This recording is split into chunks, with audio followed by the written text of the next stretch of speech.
وأشهد أن لا إله إلا الله وحده لا شريك له وأشهد أن محمدا عبده ورسوله يا أيها الذين آمنوا اتقوا الله حق تقاته ولا تموتن إلا وأنتم مسلمون يا أيها الناس اتقوا ربكم الذي خلقكم من نفس واحدة وخلق منها زوجها وبث منهما رجالا كثيرا ونساء واتقوا الله الذي تساءلون به والأرحام إن الله كان عليكم رقيبا يا أيها الذين آمنوا اتقوا الله وقولوا قولا سديدا ومن يطع الله ورسوله فقد فاز فوزا عظيما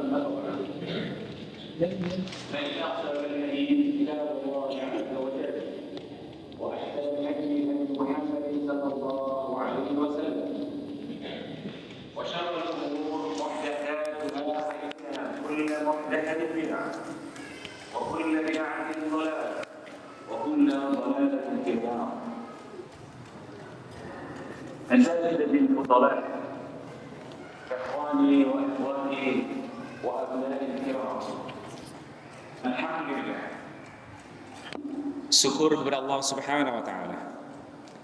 Dengan kesempatan ini saya mengambil kesempatan untuk menyampaikan nasihat, ad-dinun nasihat. Cuma apa yang saya mau sampaikan, sebagaimana tradisi orang-orang salaf, bila sampai ke suatu destinasi maka dihidupkan firman Allah Subhanahu wa taala. Ya mana Allah Subhanahu wa taala sudah firman, "Wa ma arsalna min qablika min rasulin illa nuhi ilaihi annahu la ilaha illa ana fa'buduni." Tidak kami utus walaupun seorang rasul atau nabi kecuali diwahyukan kepadanya supaya menyeru tiada Tuhan yang wajib diibadahi kecuali aku, fa'buduni, maka sembahlah aku.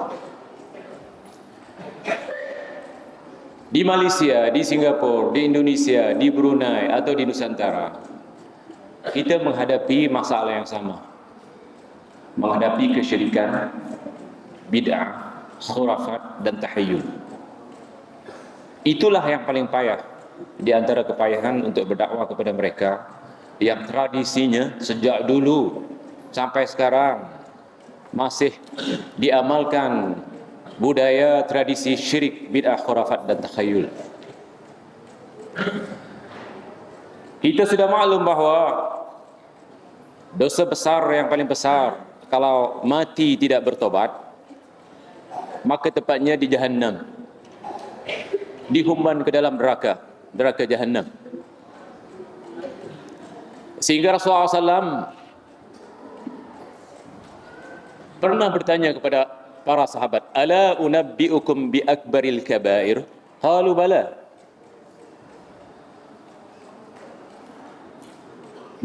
Maukah saya kabarkan kepada kamu dosa besar yang paling besar? Qala al-isyraku billah. Rasulullah SAW mengkhabarkan dosa besar yang paling besar itu adalah syirik kepada Allah Subhanahu wa taala. Dan di dalam Al-Quran Allah Subhanahu wa taala sudah berfirman, "Inna Allah la yaghfiru an yushraka bihi wa yaghfiru ma duna dzalika liman yasha. Wa man yusyrik billah faqad dhalla dhalalan ba'ida." Sesungguhnya Allah tidak akan mengampunkan dosa syirik, tetapi akan mengampunkan selain daripada kesyirikan bagi siapa dikehendaki. Dan sesiapa yang melakukan syirik atau menyekutukan Allah, dia sudah sesat sejauh-jauhnya. Dan firman Allah, "Wa laqad uhiya ilaika wa ila alladhina min qablika la in asyrakta la yahbatanna 'amaluka wa la takunanna minal khasirin." Sudah diwahyukan kepada engkau ya Muhammad dan kepada nabi-nabi atau rasul-rasul sebelum engkau ya Muhammad, jika engkau melakukan syirik pasti akan dibatalkan semua amal-amal engkau. Allahu Akbar. Apa agaknya kesyirikan-kesyirikan yang masih dilakukan oleh masyarakat kita?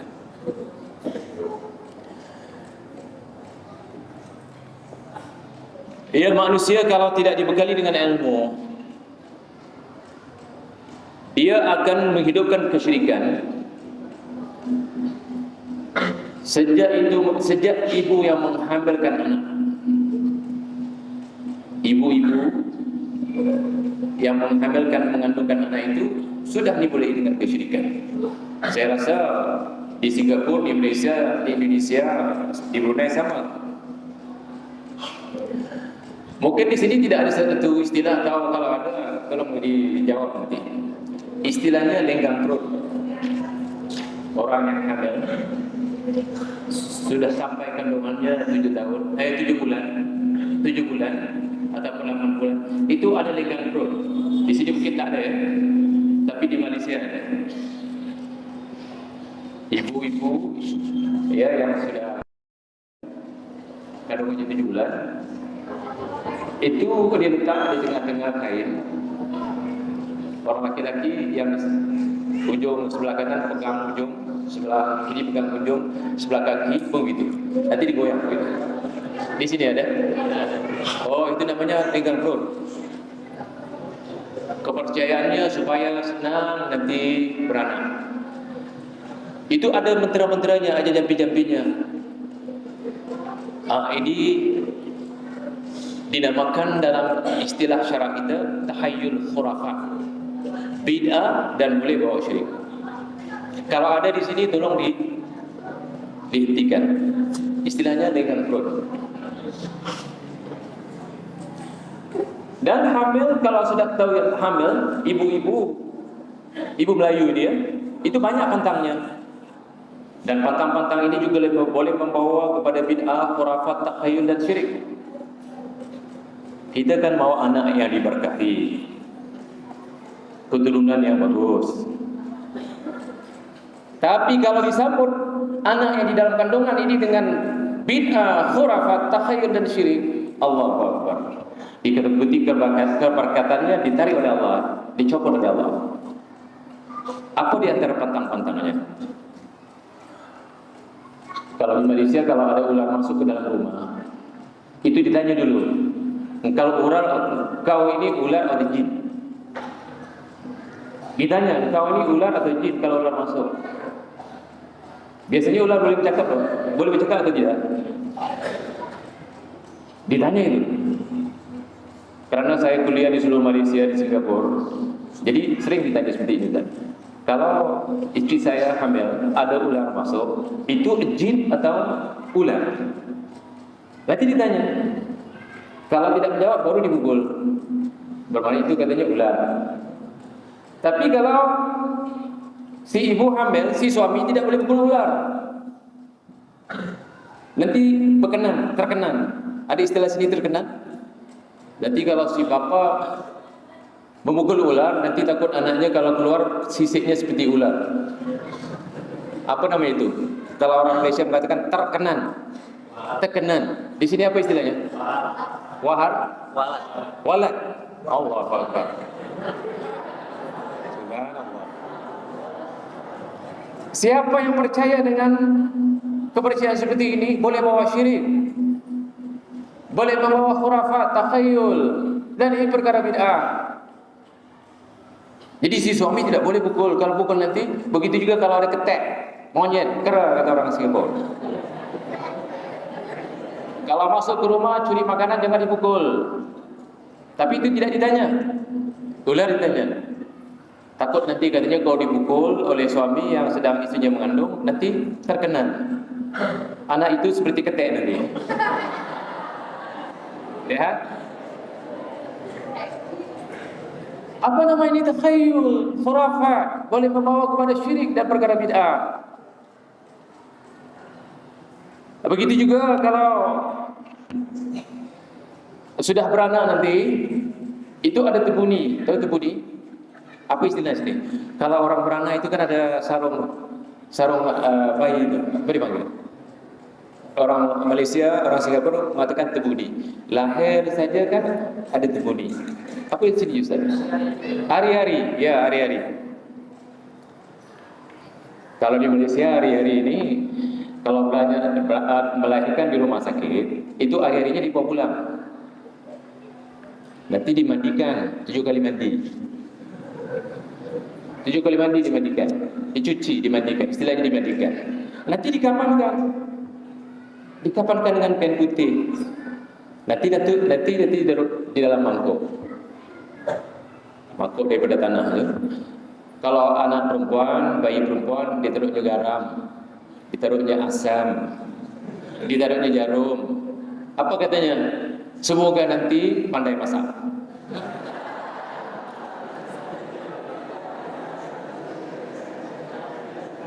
Kalau anak laki-laki, dalam mangkuk itu nanti ditaruh pensil, ditaruh paku, ditaruh rokok.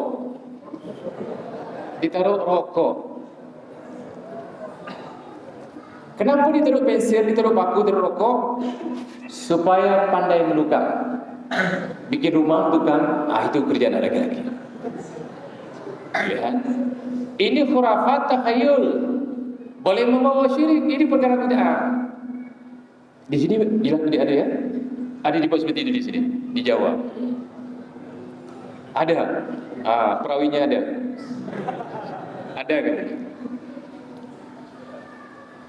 Nanti temuni itu ditanam di depan rumah, ditaruhnya lampu. Lampu ya? Iya. Kenapa ditaruh lampu? Supaya terang hati. Kalau sekarang jangan pakai lampu, pakai spotlight. Lagi terang. Ini semua khurafat takhayul masih berlaku. Kemudian kalau anak itu sudah lahir, nanti kan ramai tetamu datang untuk lihat, menziarahi. Ada sebagian orang-orang yang masih jahil, kalau ditegur, oh anak ini cantik, nanti ibunya marah.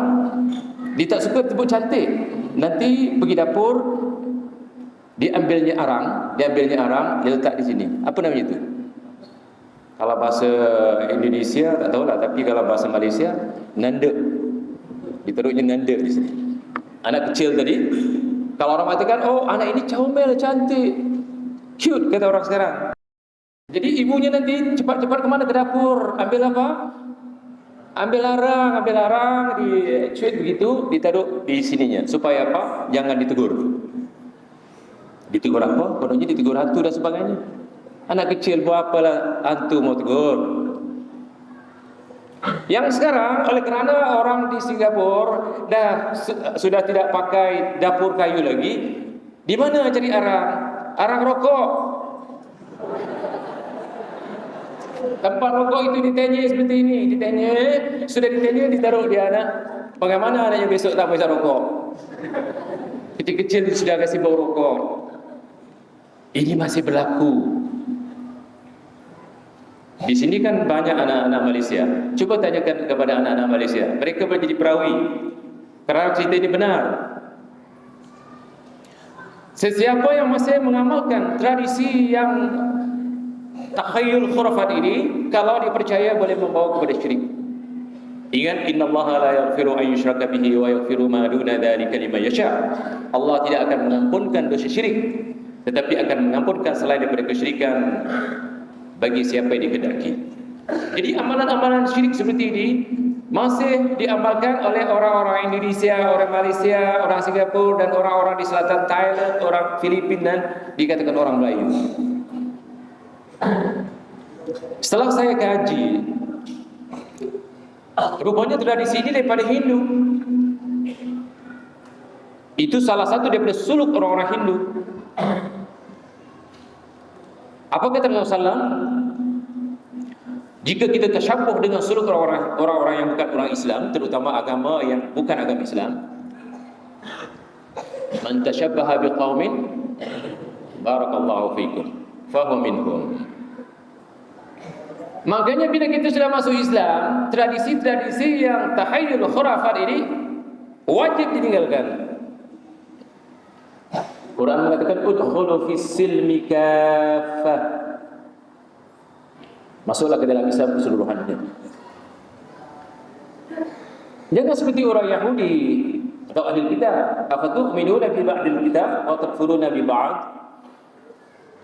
Apakah mau mengakidahi sebahagian daripada Alkitab, percaya dengan sebahagian kitab dan mengkufuri sebahagiannya. Kalau tadi disuruh masuk Islam keseluruhannya, jadi apa saja tradisi yang bertentangan dengan agama Islam, kita tinggalkan. Jangan cuba-cuba diamalkan, karena ditakuti memberi kesan kepada akidah.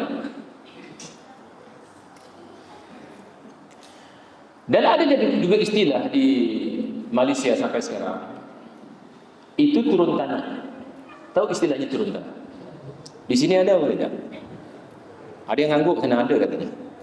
Artinya anak itu setelah 40 hari, itu diambil tanah 1 dulang. Tanah di depan tu 1 dulang. Wadah, 1 wadah. Maka anak kecil ini kakinya dipijakkan di atas tanah. Di sini ada? Masih ada. Bila saya kaji, rupanya masih ada mempercayai bahawa tanah ini punya dewa, punya Tuhan. Tanah ini punya dewa, punya Tuhan. Sedangkan Tuhan kita Ar-Rahmanu 'alal 'arsy istawa. Tapi bagi mereka ada Tuhan yang menjaga tanah, khusus jaga tanah atau bumi. Jadi supaya anak ini membesar dengan bagus, tidak diganggu setan dan sebagainya, maka ada keberkatan, minta keberkatan kepada dewa tanah. Maka dilakukan seperti itu. Apa hukumnya ini? Syirik. Nanti antum yang pulang daripada ma'ad ini, ada yang menghadapi keluarga, ibu atau ayah atau keluarga-keluarga yang masih amalkan tradisi yang saya sebutkan tadi. Katakan kepada mereka, berikan hujah, hafal dari sekarang hujah-hujah untuk menghapuskan syirik-syirik yang ada. Kalau tidak, antum semua dipertanggungjawabkan. Qu anfusakum wa ahlikum nar. Selamatkan diri antum dulu. Setelah itu keluarga antum daripada api neraka. Kita bukan melihat syirik-syirik yang berlaku di negeri Arab kita bawa ke sini. Kita mesti melihat syirik-syirik yang berlaku di negeri kita. Bawakan hujah kepada keluarga kita bahawa ini perbuatan syirik, bid'ah, khurafah, takhayyul. Makanya ilmu yang antum ambil ini akan dimanfaatkan oleh antum dengan cara selamatkan keluarga antum dulu. Kemudian baru wa anzir ashiratakal aqrabin, kemudian baru kerabat-kerabat yang terdekat. Begitu juga di Malaysia, di Singapura, di Indonesia. Setelah 40 hari umur anak ini, patut kita 7 hari ya, akikah namanya. Tapi kebanyakan di negeri kita ini 40 hari. Setelah 40 hari apa dia lakukan? Biasanya marhaban. Sini ada marhaban? Di negeri Jawa tidak ada. Saya rasa di seluruh Indonesia ada. Baca berzanji, kita berzanji. Ada di sini Ustaz? Iya, 40 harinya. Nanti diambilnya buah kelapa, dipotong, dikopik seperti itu. Setengah baca berjanji sampai terangkap sallallahu alaihi Muhammad sallallahu alaihi wasallam. Anak itu digendong, 1 wadah, 1 dulang itu dibawanya kelapa gunting, ada sedikit uang duit. Pertama sekali dia menuju ke tekong berjanji. Tahu tekong berjanji? Tak tahu ya? Nah, di sini tak tahu. Kalau makan tahu.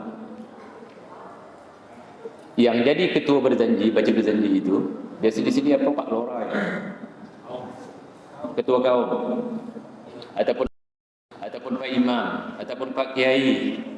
Itu anak itu dibawa Kiai, nanti dipotong jambulnya. Istilahnya di Malaysia potong jambul. Depan kan jambul, dipotong jambulnya sedikit, dipotong sebelah kanan sedikit.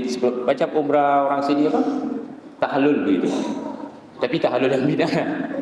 Jadi potong di depan, potong di kiri, di kanan, di kiri, dipotong, dimasukkan ke dalam kelapa. Di sini pasti dibuang. Di kampung-kampung di sini belum ada ya, tak ada. Mungkin di Jawa lain tradisinya. Kalau di sebelah Singapura, Malaysia sama. Rambut dimasukkan di dalam kelapa, buah kelapa yang ada air itu dimasukkan. Ini jelas-jelas diambil daripada adat Hindu. Jelas-jelas diambil daripada adat Hindu, agama Hindu.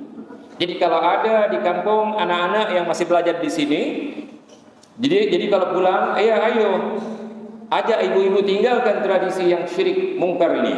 Syirik dan mungkar perbuatan ini.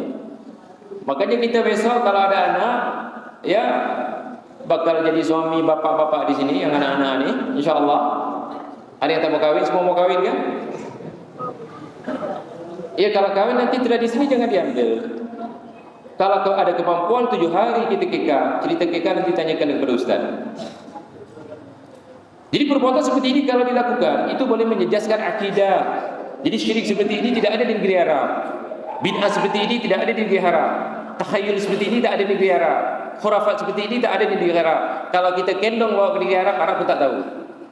Makanya ustaz-ustaz di sini yang tahu. Maka ustaz-ustaz yang bertanggung jawab bersihkan akidah yang mungkar ini. Ya, cerita pasal kahwin, ada yang senang kalau cerita pasal kahwin. Kebanyakannya belum kahwin, betul kan? Ada juga sudah kahwin, tapi masih ada 3 bujang. Kebanyakannya 3 bujang ya, atau 3 bujang? Apa istilah sini ya? Kalau kahwin 1 kan boleh kahwin 3 lagi. Yang 3 kosong itu namanya bujang. Kebanyakan sini masih bujang 3, baru 1 atau baru 2. Bagaimana Ustaz? Kalau yang 2 masih ada 2 bujang. Yang kawin ini tradisinya bagaimana di negeri kita? Kalau di Malaysia, di Singapura naik kelamin. Istilah kelamin sama ya? Naik kelamin. Apa hukum naik kelamin? Kan disandingkan laki-laki perempuan.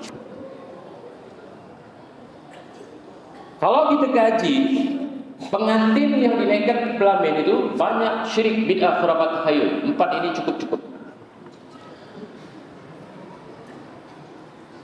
Kalau disandingkan, untuk apa disandingkan? Untuk dipertontonkan.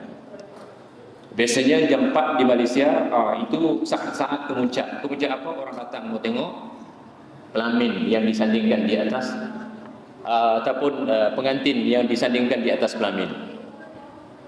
Jam 4 itu penuh. Supaya pengantin yang disandingkan di atas kelamin jangan pingsan, jangan kena sihir, jangan itu dimantra oleh mak andam. Di sini istilah mak andam, orang yang menyoleh mencantikkan 2 pengantin ini itu namanya mak andam atau pak andam. Tak tahu di sini apa istilahnya. Laku lihat paham. Tukang hias. Tukang hias ini bukan sembarangan, biasanya pak dukun atau mak dukun. Itu dimantra dulu. Katanya pertama supaya kalau laki-laki kelihatan ganteng, kalau perempuan kelihatan cantik cun, kata orang Malaysia. Kedua, jangan disihir. Ketiga, jangan pingsan, jangan itu, jangan ini. Maka dimantra. Setelah mana semak mantra-mantranya, semua mantra-mantra syirik. Kenapa syirik? Disuruh hantu sana, hantu sini, setan sana, setan sini, iblis ada, iblis. Allahu Akbar. Itu yang disuruh supaya menjaga pengantin ini. Menyeru itu doa, doa. Lughatul ibadah, doa ini ibadah. Doa huwa ibadah. Hadis. Doa itu ibadah. Jadi supaya pengantin itu jangan disihir, jangan diganggu, maka dimantra. Mantra-mantranya boleh dikatakan kalau ada Quran penghujungnya ataupun awalnya itu syirik. Pengantin kalau disandingkan itu untuk apa? Untuk dipertunturkan. Apa hukumnya? Haram. Wa qul lil mu'minina yaghuddu min absarihim wa yahfadhu furujahum. Katakanlah kepada orang laki-laki yang beriman supaya tundukkan penglihatannya. Kalau pengantin di atas kelamin, kalau pengantin disandingkan di atas kelamin, untuk apa itu? Yang wanita tadi kan dihias. Kalau laki-laki melihat, subhanallah, mungkin tidak berkelip matanya. Ya, tapi mana kalau di sini insyaAllah tak akan berlaku seperti itu. Sedangkan di dalam hadis nadratul lak wa nadratul alaik, sekali pandang untuk kamu, ulang pandang haram bagi kamu. Kalau pengantin di atas kelamin itu untuk apa? untuk dipertontonkan. Wa kullil mu'minati yaghdunna min absarihinna, katakanlah kepada wanita-wanita yang beriman supaya tundukkan penglihatannya kalau sudah pengantin di atas pelamin. Untuk apa? Dan satu lagi istilah tepung tawar. Di sini ada juga tepung tawar. Ya, tepung tidak dia manis ya, semua tawar. Artinya begini, bila dua mempelai, dua pengantin duduk di atas kursi dipertontonkan, nanti datang ketua-ketua, mungkin didahului dengan Pak Imam atau Pak Ustaz, kemudian ibunya atau ayahnya, itu dibawa satu bekas mangkuk seperti itu, dan dimasukkan di situ beras dijadikan debu, ditaruh air, maka nanti pengantin seperti ini di atas pelamin, tangannya ditadah. Nanti ambil siapa? Si Pak Imam atau Pak Ustaz, dicelok, dirinjis di sini. Itu sebab ada lagu dirinjis, lagu orang Malaysia. Rinjis apa? Pengantin. Jadi dirinjis tangan pengantin dengan tepung tawar. Tahu sekarang tepung tawar? Daripada padi, diambil beras, dihancurkan, dibancur dengan air, maka itu dirinjis di tangan pengantin. Kenapa? Kenapa sekarang tak pakai minyak wangi? Minyak wangi kan banyak. Kenapa tak pakai perfume? Kenapa tak pakai lotion kan? Tak, dipakai beras. Setelah anak kaji, rupanya kepercayaan orang Melayu ada satu lagi dewa, tadi dewa tanah, satu lagi dewa namanya dewa padi. Tuhan padi. Takut nanti dewa padi marah, padi tak jadi, padi rosak, padi tak tumbuh, maka mohon kepada dewa padi supaya dapat keberkatan. Bagaimana keberkatannya? Perlu ada rejis-rejis, itu air apa? Air tepung tawar. Kepercayaan ini sama ada antum tahu tidak tahu, asalnya diambil daripada Hindu, asalnya diambil daripada Majus. Siapa yang melakukan seperti ini? Kalau ada, saya tahu yang ada santri-santri, pelajar-pelajar di sini datangnya dari seluruh Indonesia, juga daripada Singapura, daripada Malaysia. Ya, budayanya tidak sama. Mungkin ada yang menghidupkan budaya ini. Rata-rata orang Malaysia, tanya orang Malaysia yang ada di sini, tanya keseluruhan orang Malaysia dan orang Singapura yang ada di sini, mereka kalau kahwin mesti ada tepung tawar. Tanyakan nanti, apa itu tepung tawar? Kan banyak di sini, ramai anak Malaysia. Jadi dirinjis di tangan, tapi anehnya tangan kiri dulu. Kalau tangan kiri dulu apa? Syaitan. Tangan kiri dulu. Jadi perbuatan seperti ini jelas syirik. Syirik, bid'ah, khurafat, takhayul. Kata Rasulullah SAW, an-nikahu min sunnati, faman raghiba an sunnati falaysa minni. Nikah adalah dariku. Yang cara-cara nikah mesti seperti nikahnya Rasulullah SAW. Rasulullah naik pelamin. Rasulullah naik pelamin, bersanding, pakai rinjis-rinjis tawar. Tak ada. Lau kana khairan lasabaquna ilaihi. Jika cara perkawinan seperti ini bagus, mereka sudah berlumba-lumba, musabaqah, lumba-lumba, ingin melakukannya. Tapi dalam hadis tidak ada, dalam asar tidak ada, dalam fatwa ulama tidak ada, kecuali ulama bid'ah fatwakan boleh. Iya kan? Subhanallah. Jadi perbuatan seperti ini nyata syirik. Satu lagi,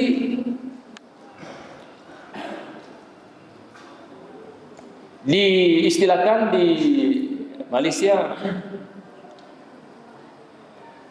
pulut kuning. Tahu pulut kuning? Pulut itu warnanya kuning. Yang warna kuning itu budaya apa warnanya? Buddha. Di Malaysia itu dekat dengan Thailand. Jadi budaya Buddha tu sampai ke selatan, sampai ke Singapura masih dipakai. Apa dia? Warna kuning. Maka nanti pulut, istilah sini pulut ya, ketan. Ya pulut. Itu dia warna kuning. Nanti si pengantin perempuan ambil sedikit, si laki-laki ambil sedikit, makan berdamai. Tahu makan berdamai? Ya, pengantin laki-laki suapkan pengantin perempuan, pengantin perempuan suapkan pengantin laki-laki. Itu namanya makan berdamai. Apakah kalau tak makan seperti ini tidak damai? Malah setelah makan seperti ini lagi langsung kata orang Malaysia rosak keberkatan yang Allah tarik. Kenapa Allah tarik keberkatannya? Tidak mengikut sunnah.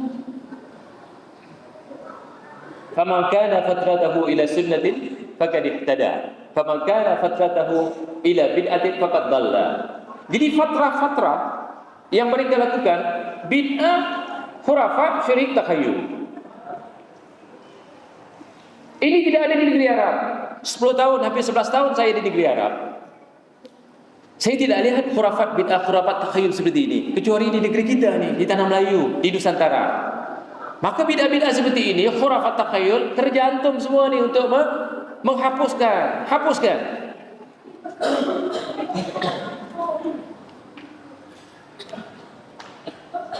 Begitu juga kalau orang kawin di Malaysia ada siri pinang, siri junjung. Siri itu diatur cantik jadinya. Di sini ada ya? Mungkin ada Jawa pun ada. Macam mana Ustaz?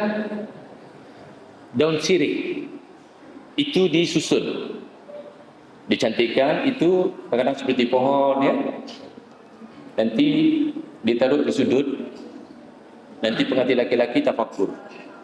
Dia menghadap sirih tafakkur. Baca mantra-mantra. Apa itu tafakkur? Menghadap, katakan ini sirih junjung yang sudah disusun, diatur, dihias seperti pohon begitu atau dalam kotak. Itu ada yang seperti di depannya menghadap, bukan menghadap kiblat, menghadap mana saja. Tafakkur ada mantranya. Bila saya kaji, saya tanya, rupanya mereka kepada dewa lagi. Lihat berapa banyak dewa. Di sini pun ada dewa ya. Ada satu kumpulan dewa. Minta kepada dewa ini supaya jangan diganggu nanti bila malam pertama. Tahu malam pertama di sini malam pertama Ustaz? Itu jangan diganggu. Sebab sirih kalau dimakan tu merah, keluarkan darah. Makanya malam pertama itu kan pecahkan supaya keluar darahnya aman. Selain nyaman. Apa dia? Itu semua khurafat yang masih ada di dalam masyarakat kita. Ini syirik. Mungkin ini perlu didedahkan. Kalau tidak ada di kampung antum, mungkin di kampung sahabat-sahabat antum ataupun di negeri sahabat-sahabat antum masih ada budaya ini. Apa namanya? Sirih junjung. Istilahnya sirih junjung yang menggunakan sirih. Makanya orang kita ya kalau meminang gunakan sirih. Sini bagaimana Ustaz? Masih ada? Meminang bawa sirih, tipak sirih. Itu dihadiahkan kepada perempuan. Nanti pihak perempuan hadiahkan kepada laki-laki. Nanti masa perkawinan, pas nikah, itu ada. Sebelum naik pelamin ada seperti itu. Dan ada yang sebelum naik pelamin itu namanya pencak pengantin. Pencak pengantin, silat pengantin. Kalau di sini tidak tahu lah, pasal di sini ada apa? Sebelum saya lepas daripada lampu merah, kan ada apa yang dari itu, kuda kepang, bukan kuda kepang, yang tarian apa? Biasanya di sini lah, Ustaz, di lampu merah itu, di trafik. Ada dua orang itu kan menari, apa namanya itu? Iya. Tapi di Malaysia kalau orang laki-laki kalau mau naik pelamin, mau masuk ke rumah pengantin, itu main silat dulu, ada silat di situ. Di sini tidak ada. Subhanallah. Rupanya bid'ah-bid'ah di Malaysia tak ada di sini. Khurafat-khurafat di Malaysia tak ada di sini. Ataupun antum tidak paham, ada, tapi antum tidak paham apa yang anda katakan. Jadi bersilat dulu. Satu guru silat bersilat. Apa kononnya? Buang setan-setan yang ada pada dirinya. Setan tak akan lari, setan sudah ada di situ. Kononnya mau buang setan, setan tak mau lari, di situ dipanggil lagi.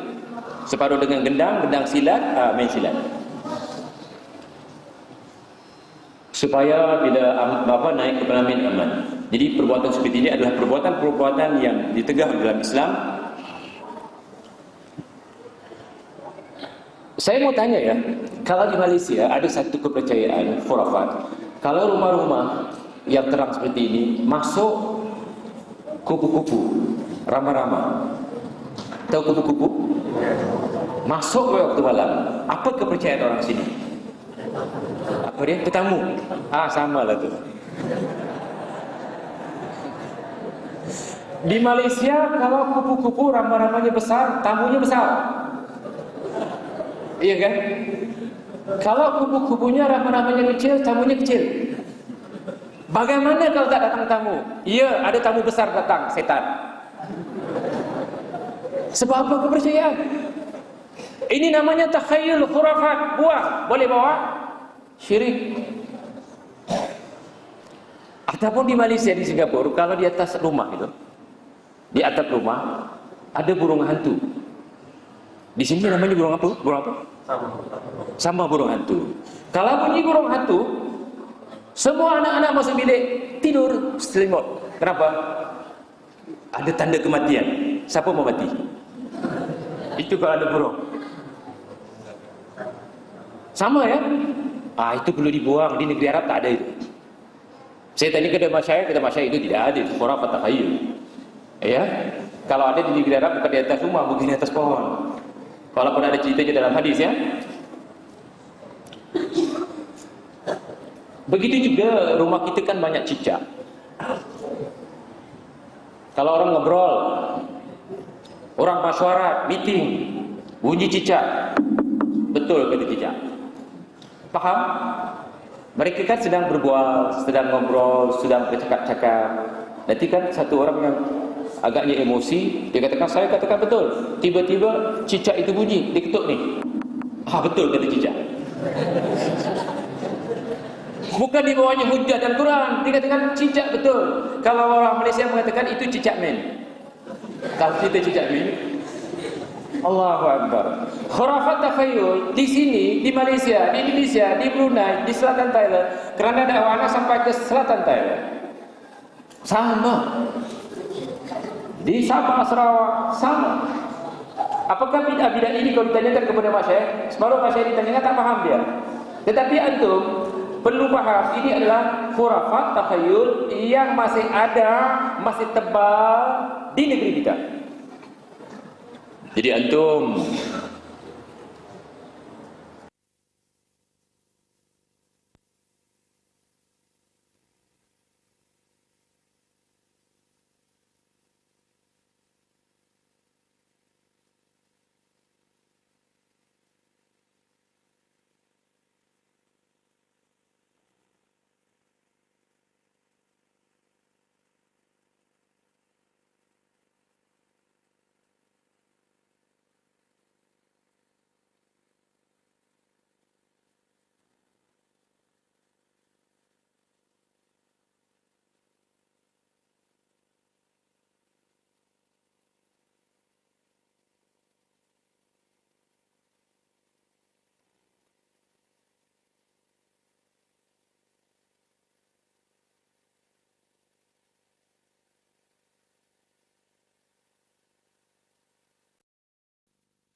sudah dia dihalang oleh patung-patung seperti ini.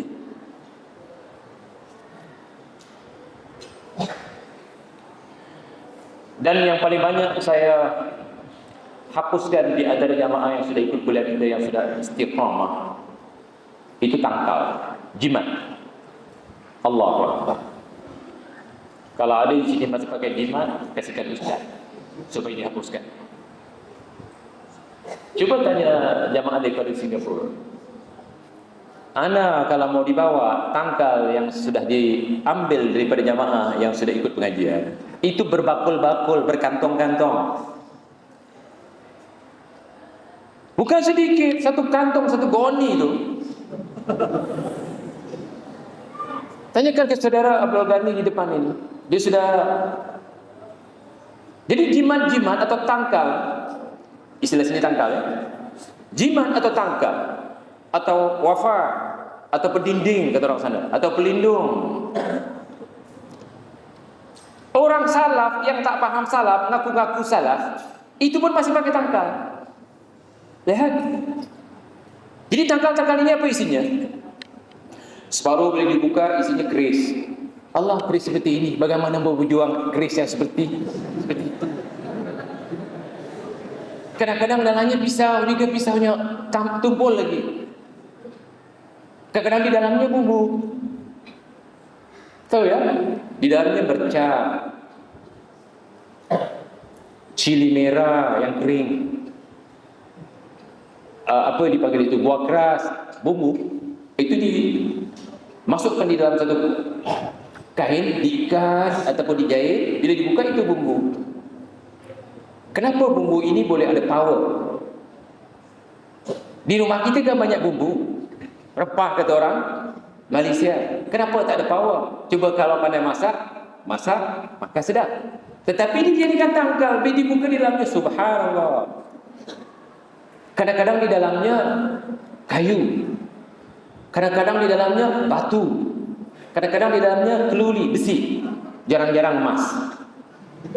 Tak tahu kenapa. Apa yang tidak ada emas? Paling-paling besi kuning, koper. Kenapa agaknya ya? Barang-barang ini kalau dipakai separuh ada sakti, potong tidak lut. Kalau ditembak tidak mempan. Kenapa? Bila dukun-dukun yang ataupun paranormal yang ikut pengajian kita tobat,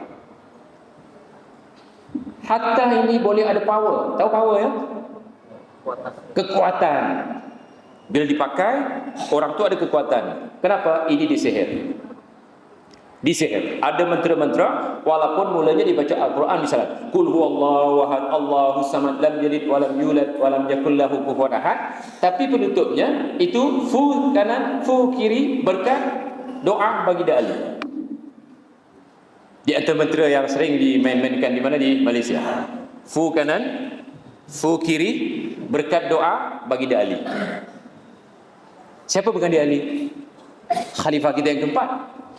Kalau kita tanya kepada Ustaz, pernah tak Baginda Ali ajar tangkal? Pernah Baginda Ali pakai tangkal? Sedangkan di dalam hadis at-tamimatu syirkun, tangkal itu syirik. Jadi tangkal ini yang paling banyak diamalkan oleh masyarakat Indonesia. Tangkal, jimat seperti ini paling banyak, paling ramai menggunakan orang Malaysia dan orang Singapura. Satu kantung, satu goni dikumpul. Separuh bajunya, baju kebal. Baju kebal. Ada sahabat dulu 13 Mei, itu di Malaysia kan ada perang Melayu dengan orang Islam, dengan Cina. Ramai dukun-dukun daripada Indonesia datang ke Malaysia jual produknya. Macam-macam produk.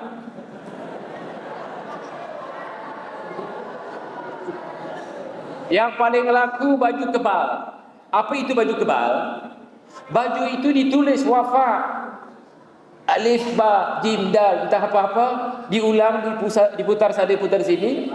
Iya, huruf Arab, arba'ah, khamsah, sita, sama ni entah apa-apa diputar-putar begitu. Kemudian ada raja. Pakai tinta merah, dipakai kebal. Bagaimana boleh kebal? Dua, pertama dia sudah syirik, dibantu oleh syaitan. Pakaian itu khurafat, takhayul, dikuatkan dengan khurafat takhayulnya. Dan seterusnya keempat itu bid'ah. Rasulullah SAW mau perang pakai baju itu. Di mana di antara sahabat mau perang pakai baju seperti itu? Ada tulisan seperti tulisan yang kita tidak tahu daripada mana datangnya. Kalau anak bawa tangkal itu, anak tabur di situ, di sini suruh baca, satu orang pun tidak tahu apa yang ditulis. Kalau betul ini bagus, ulama-ulama sudah tahu membaca. Ini paling ulama paling tidak tahu membaca. Wafa yang ditulis, tulisan-tulisan jimat-jimat yang ditulis, kalau diberikan kepada ulama, ulama langsung tak paham. Tetapi ditiru dilakukan oleh mereka. Perbuatan ini adalah syirik akbar. Jadi kalau ada di rumah antum yang dipakai, yang disimpan di mobil, yang disimpan di dalam rumah, yang digantung di pintu dan sebagainya, itu diturunkan. Buang, bakar. Jangan disimpan, kerana itu boleh membawa kepada kesyirikan. Tuan-tuan, orang kita mati, iya kan? Kita takut mati. Perkara-perkara ini semua dicari. Oh, jangan cepat mati katanya, ya kan? Dan kadang-kadang ya, bila nak mati dalam keadaan yang apa dipanggil itu,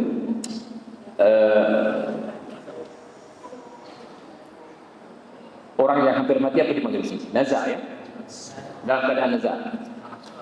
Sakaratul maut. Kalau di Malaysia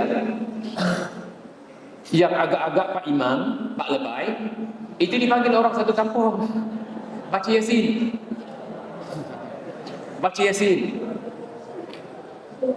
Sedangkan di dalam hadis sahih, lakinu mautakum bila ilaha illallah. Tapi mereka menggunakan hadis yang dhaif, lakinu mautakum bi Yasin. Jadi ramai-ramai baca Yasin. Di situ dipanggil apa itu, merca ya, dan hitam keterangannya.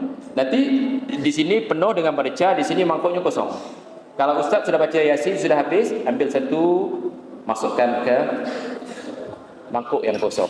Cuba tanya anak-anak Malaysia, ada tak dilakukan seperti ini? Mereka lakukan. Tapi yang belajar sini tak, insya-Allah. Ya.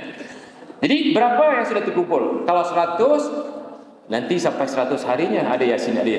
Kalau yang kaya. Ataupun nanti kalau yang kaya lagi di kuburan. Kalau orang itu sudah dikuburkan, itu dipanggil anak-anak pondok ngaji, mungkin 1 minggu, mungkin 2 minggu, mungkin 3 minggu, mungkin 1 bulan, mungkin 2 bulan.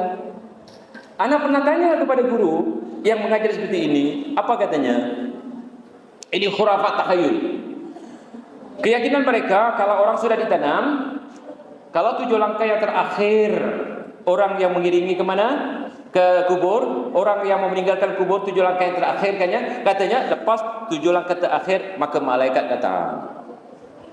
Malaikat datang untuk apa? Untuk tanya man rabbuka, man nabiyuka. Tetapi katanya kalau mati saja di atas kuburnya terus ada orang ngaji, malaikat bila sampai ada orang lagi, malaikat sampai ada orang lagi, malaikat pulang. Sampai ada lagi pulang. Katanya kalau sampai 40 hari, malaikat boring. Bosan. Lama-lama orang ini tidak ditanya. Lihat. Ini guru pondok. Guru pondok fatwanya seperti ini. Guru pondok fatwanya seperti ini. Bagaimana orang awam? Guru pondok fatwanya seperti ini. Kalau orang awam, iya dipegang itu digigit. Di bawahnya hadis tak terima mereka kerana guru pondok belum keluarkan fatwa. Masya Allah, subhanallah. Jadi banyak lagi tuan-tuan, ya, ibu-ibu, anak-anak, ramai yang datang ke sini daripada luar ya. Mungkin budayanya berbeza. Ramai lagi kalau mau diceritakan khurafat takhayul yang ada di Nusantara. Kerana kami besok kena berangkat awal ke airport, kurang lebih jam 4 kami perlu bersiap. Jadi walaupun kepingin untuk menyampaikan lebih panjang, tetapi izinkan ana untuk sampai di sini. Cuma sebelum ana tutup dan serahkan majlis ini kepada pihak Mahat, ingat ya, Allah Subhanahu wa taala sudah firman, "Tsumma ja'alnaka 'ala syari'atin min al-amri fattabi'ha wa la tattabi' ahwa'al ladzina la ya'lamun." Kemudian Allah jadikan kamu semua termasuk saya atas satu syariat. Satu syariat yang didatangkan oleh Allah kepada Rasulnya. Fattabi'ha, ikut syariat tersebut. Wala tattabi' ahwa'al ladzina la ya'lamun. Jangan sama sekali ikut hawa nafsu orang yang tidak tahu. Di luar itu orang tidak tahu. Kalau antum sudah tahu, sudah punya ilmu, jangan ikut mereka. Kalau antum ikut mereka, kapan mereka mau tahu? Bila mereka mau tahu. Jadi antum bawa mereka ikut antum, ikut syariat, bukan antum ikut mereka. Tetapi ramai yang pulang daripada Timur Tengah, daripada mungkin Pakistan dan India, dari Afrika, pulang ke Indonesia, pulang ke Malaysia, pulang ke Singapura, ikut seperti mereka. Betul Ustaz? Ramai seperti itu. Jadi bagaimana orang yang tidak tahu, orang jahil akan dapat ilmu kalau orang pulang daripada luar negeri sama seperti mereka, seolah-olah dipacak supaya bid'ah mereka betul, bid'ah mereka kuat. Makanya salaf-salaf yang datang daripada Madinah yang sedikit, daripada Mekah, daripada Pakistan, daripada India, bila menyampaikan ilmu salaf yang mau menghapuskan bid'ah khurafat takhayul ini, dikatakan ini ajaran baru dan sekarang dikenali sebagai Wahabi. Antum dikatakan Wahabi besok, sekarang sudah dikatakan, ya kan? Sedangkan kita bariun minhu, kita tak ada kena-mengena dengan Wahabi, tapi besok pulang antum kebanyakannya ini Wahabi. Makanya jangan takut antum dituduh itu dan dituduh ini. Kerana akhir zaman kita yang mempertahankan agama sama seperti menggenggam bara. Maka jangan dilepas. Semoga antum diberkahi oleh Allah Subhanahu wa taala. Semoga anak-anak kita yang masih menuntut di sini diberi ilmu yang manfaat. Dan saya ucapkan terima kasih kepada semua. Semoga Allah Subhanahu wa taala memudahkan antum dalam sebuah urusan. Aqulu qauli hadza astaghfirullah li wa lakum wa sallallahu ala Muhammadin wa ala alihi wa sahbihi wa sallam. Subhanakallahumma wa bihamdika asyhadu an la ilaha illa anta astaghfiruka wa atubu ilaik. Wallahu a'lam. Wassalamu alaikum warahmatullahi